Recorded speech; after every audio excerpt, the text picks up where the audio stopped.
నా పేరు పవన్, గ్రామం చంద్రవేలి, మండలం బెల్లంపల్లి, వృత్తి వ్యవసాయం.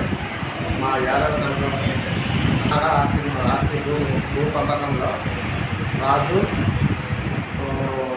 మా నాన్న పంపకం విషయంలో గొడవ జరిగింది. గొడవ జరగడంతో ఈ కుల పెద్ద మనుషుల ఆధ్వర్యంలో పంచాయతీ పెట్టడం జరిగింది.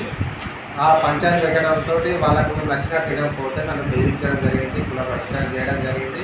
ఒకసారి 5 ఏళ్ళు కట్టినా మళ్ళీ కుల పంచాయతీ పెట్టేసి మా రాజారెడ్డి మళ్ళీ పంచాయతీ రానంటే పంచాయతీకి 2-3 సార్లు పోయి నాకు నచ్చలే అని కుల పెద్దలు వాళ్ళు చెప్పినట్టు ఇంటేనేనని నన్ను కుల బహిష్కరణ చేయడం జరిగింది. 2 జరిగింది. కుల బహిష్కరణ చేయడం వల్ల నాకు న్యాయం జరుగుతలేదని పోలీసు వారిని సంప్రదించి పోలీస్ స్టేషన్ వరకు కంప్లైంట్ ఇచ్చడం జరిగింది. కంప్లైంట్ ఇస్తే వాళ్ళు ఇంకా పట్టించుకోవడం జరగలేదు.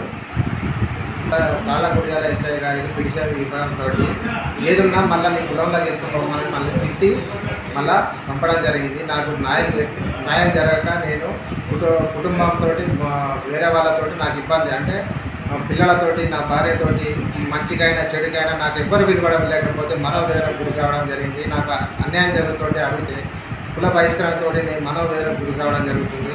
న్యాయం నాకు జరగాలి.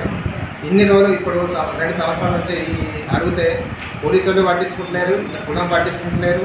నేను ఎక్కడ పోవాలి? మొన్న జరిగిన సంఘటనలో ఇదే కుల బహిష్కరణతో ఒక హత్య జరగడం ఇంకా జరిగింది. మరి దానివల్ల దాని లెక్క కావాలన్నా ఈ సమస్య ఇక్కడ అధికార యంత్రాంగం ఎవరు పట్టించుకుంటలేరు. నా సమస్య వెళ్ళబోసినా కానీ పోలీసు వాళ్ళు కానీ కుల పెద్ద మనుషులు కానీ నువ్వు 5,000 గడితేనే సంఘంలో రా, లేకపోతే లేదు ఎక్కడ చెప్పుకో అని వాళ్ళు బెదిరించడంతో నాకు న్యాయం ఎక్కడ జరుగుతుంది? నేను ఎవరి దగ్గరికి పోవాలి? నాకు దిక్కు లేని స్థితిలో, నేను ఎటు ఆగమయ్యే స్థితిలో నా కుటుంబం కానీ నా పిల్లలు కానీ నాకు ప్రాణభాయం, మా రాజుగారితో నా పెద్ద మనుషులతోటి నాకు ప్రాణభాయం ఉన్నది.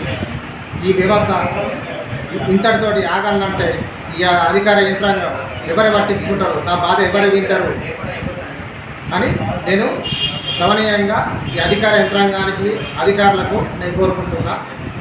నాకు న్యాయం జరిగేటట్టు కావాలని అధికారులకు నేను విన్నవించుకుంటాను. నమస్కారం చేస్తున్నాను.